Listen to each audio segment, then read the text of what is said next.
Hello दोस्तों, स्वागत है एक नई वीडियो में। कल मैंने थर्मल इंजीनियरिंग का 25 मोस्ट इम्पॉर्टेंट ये क्वेश्चंस डाले थे और इसमें कल मैंने फर्स्ट क्वेश्चन की बात करी थी जो कि आपको दिख पा रहा होगा, लिखा है ऊष्मागतिकी का शून्यता प्रथम द्वितीय एवं तृतीय नियम को समझाइए। इसके बारे में बताया था। आज मैं आपको इसका सेकंड क्वेश्चन समझाऊंगा किस तरीके से आपको इसको पढ़ना है और एग्ज़ाम में आपका ये हेल्पफुल भी होगा और बहुत मोस्ट इम्पॉर्टेंट क्वेश्चन है, एग्जाम में आ भी सकता है। लिखा हुआ है सेकंड क्वेश्चन, ऊष्मागतिकी का प्रथम नियम लिखिए तथा जूल परीक्षण भी समझाइए। तो मैं अगर आपको बता दूं कि जो ऊष्मागतिकी का प्रथम नियम लिखना है वो मैंने आपको कल पहले ही क्वेश्चन में बता दिया था और आज हम आपके सामने जूल का परीक्षण समझाएंगे। खाली बस इसके बारे में बताएंगे, जूल का एक्सपेरिमेंट इसको बताएंगे आज पहले क्वेश्चन।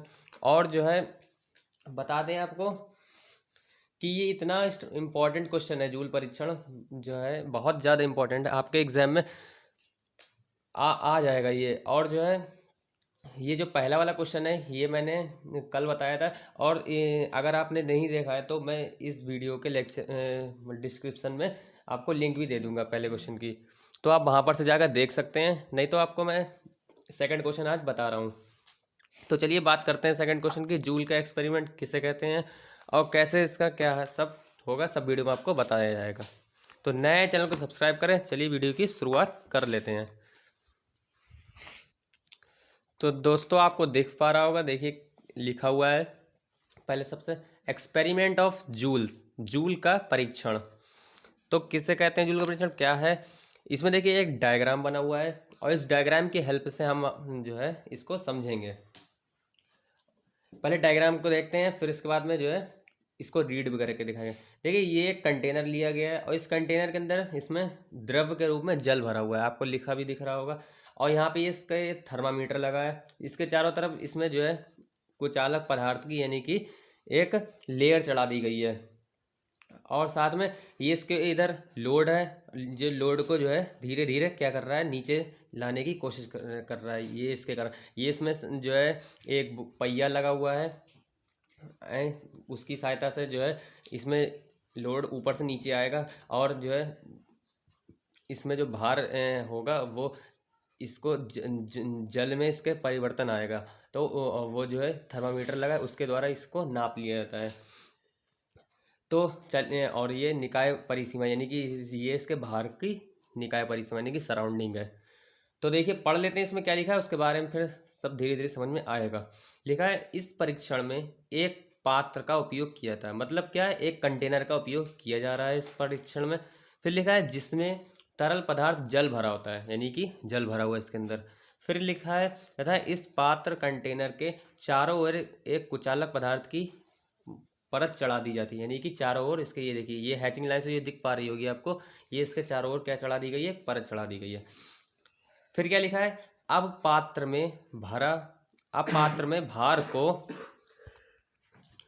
अब पात्र में भार को ऊपर से धीरे धीरे नीचे ले जाकर पहिए द्वारा पायदान को चलाया जाता है। मतलब क्या कह रहा है, ये जो पात्र है यानी कि कंटेनर, कंटेनर में जो भार है ये देखिए, ये जो डब्ल्यू दिखा रहा है ये यानी कि लोड है, इसको ऊपर से धीरे धीरे, ये देखो मैंने नीचे हैचिंग लाइन दिखाई ताकि ये धीरे धीरे नीचे जा रहा है और नीचे जा कैसे रहा है, ये इसका पायदान चला जा रही है, ये जो इसमें लगा हुआ देखिए लिखा भी है धीरे धीरे नीचे ले जाकर पहिए द्वारा पायदान को चलाया था। ये पहिए द्वारा ये पायदान जो लगा है इसको चलाया जा रहा है।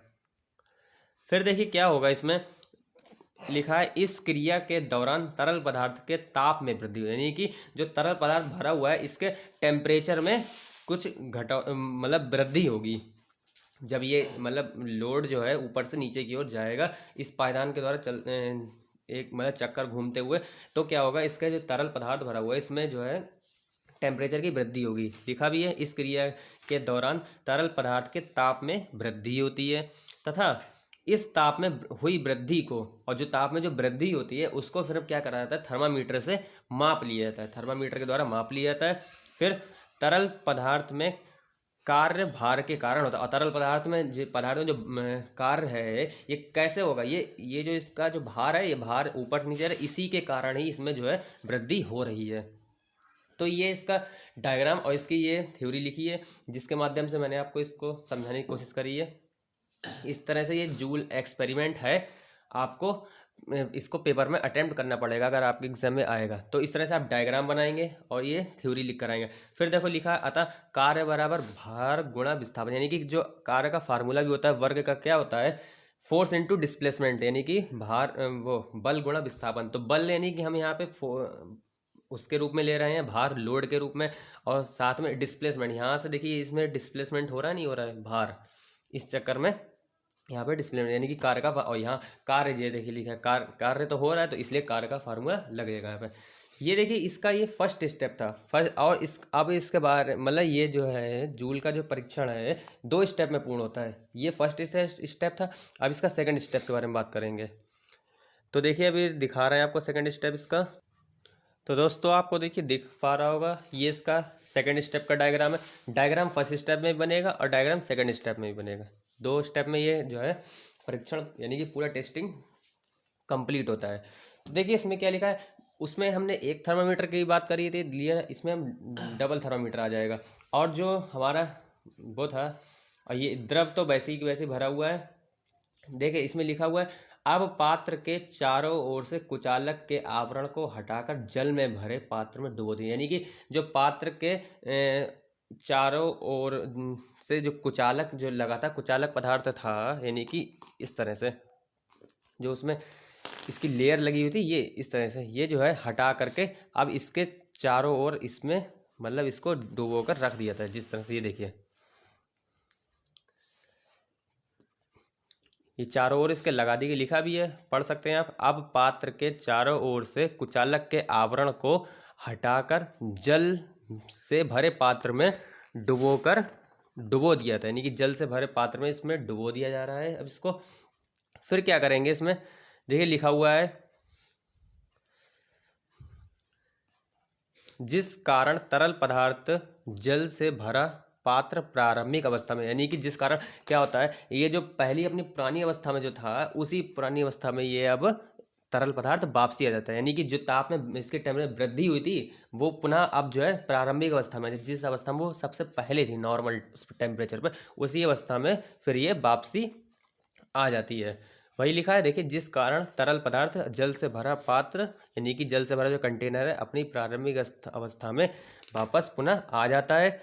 फिर लिखा है इस प्रकार संपूर्ण निकाय एक पूर्ण चक्रीय प्रक्रम से गुजरता है, यानी कि अब क्या होगा, इस प्रकार फिर मतलब पूरा जो सिस्टम है एक चक्रीय प्रक्रम से गुजरेगा, यानी कि पूरा एक इसका सर्किल घूमेगा इस तरह से पूरे सिस्टम का। तो इस तरह से ये डायग्राम था, और जो है उम्मीद है आपको समझ में आ गया होगा।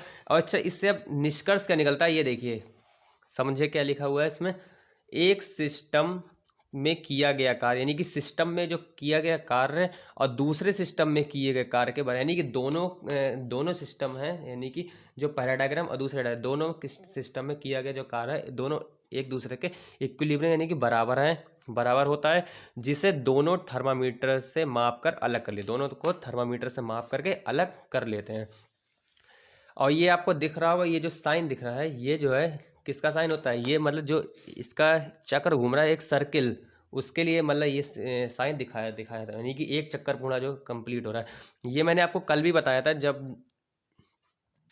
कल जब फर्स्ट लॉ ऑफ थर्मोडायनेमिक्स की बात कर रहे थे, यानी कि उष्मागतिकी का प्रथम नियम, उसमें भी ये जो साइन था एक चक्र पूर्ण होने में ही ये साइन को दर्शाता है, ये इसलिए आया। और जो डी क्यू यानी कि पहले वाले डायग्राम के लिए है, इसलिए क्योंकि उसमें क्या हो रहा है, जो इसके टेम्परेचर वृद्धि हो रही है तो उसमें जो है हीट जनरेट होगी, इसलिए इसके साथ डी क्यू, और जो है डी क्यू प्रोपोर्शनल किसके साथ, वर्क डन किया जाएगा, यानी कि वर्क भी हो रहा है साथ में, इसलिए D Q proportional work done किया आएगा। फिर पहले पॉइंट स्टेप में क्या लिखा हुआ है इसका, देखिए लिखा है जब कार्य व ऊष्मा के मात्रक समान, यानी कि कार्य का और ऊष्मा का जो यूनिट है मात्रक उसको समान कर दिया जाए तो प्रोपोर्शनल साइन हट करके यानी कि दोनों इक्विलिब्रियम बराबर में आ जाते हैं, दोनों तरफ इंटीग्रल, यानी कि इसमें और साथ में इसमें। देखिए यहाँ पे ये इसका साइन आएगा कि चक्र पूर्ण हो रहा है, यहाँ पे इसलिए क्योंकि हीट क्या है जनरेट हो रही है उसमें, मतलब जो है ताप में वृद्धि हो रही इसलिए।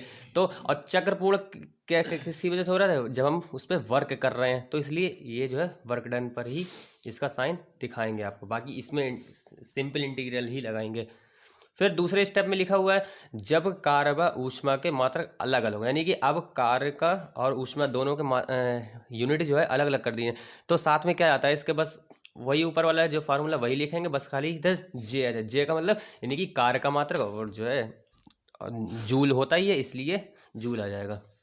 फिर देखिए आपको लिखा भी है जूल क्या है, जहाँ जे इक्वल टू यह एक नियतांक है जिसे ऊष्मा का यांत्रिक तुल्यांक कहते हैं, यानी कि ऊष्मा का यांत्रिक तुल्यांक कहते हैं। और इसका मान जे इक्वल टू 427 यानी कि 427 kg माइनस मीटर प्रति किलो केल्विन होता है। इस तरह से आपको पूरा एक्सपेरिमेंट है, 2 स्टेप हैं इसके, दोनों स्टेप में आपको ये पूर्ण होता है। और इसको दोनों डायग्राम के साथ साथ आपको बना करके इसे करना पड़ेगा। डायग्राम बनाएंगे आप इसकी, फिर थ्योरी इतनी लिखेंगे, तब जा करके आपको इसके फुल मार्क्स मिलेंगे। कम से कम 5 नंबर में क्वेश्चन आएगा और आपको अटेम्प्ट करना पड़ेगा। मोस्ट इंपॉर्टेंट क्वेश्चन है, जितने भी मैंने 25 क्वेश्चन दिए थे सभी मोस्ट वांटेड क्वेश्चन है, आपको एग्जाम में इनमें से बहुत हेल्पफुल करेंगे। इसलिए इन क्वेश्चंस को बहुत अच्छी तरीके से तैयार करिए आप, और उम्मीद करते हैं आपको ये समझ में भी आया होगा। तो कल हम बात करेंगे अब इसके 3rd क्वेश्चन के बारे में। अगर इसके बारे में जब तक इसको आप ये तैयार करिए तो नए चैनल को सब्सक्राइब करें। चलिए धन्यवाद।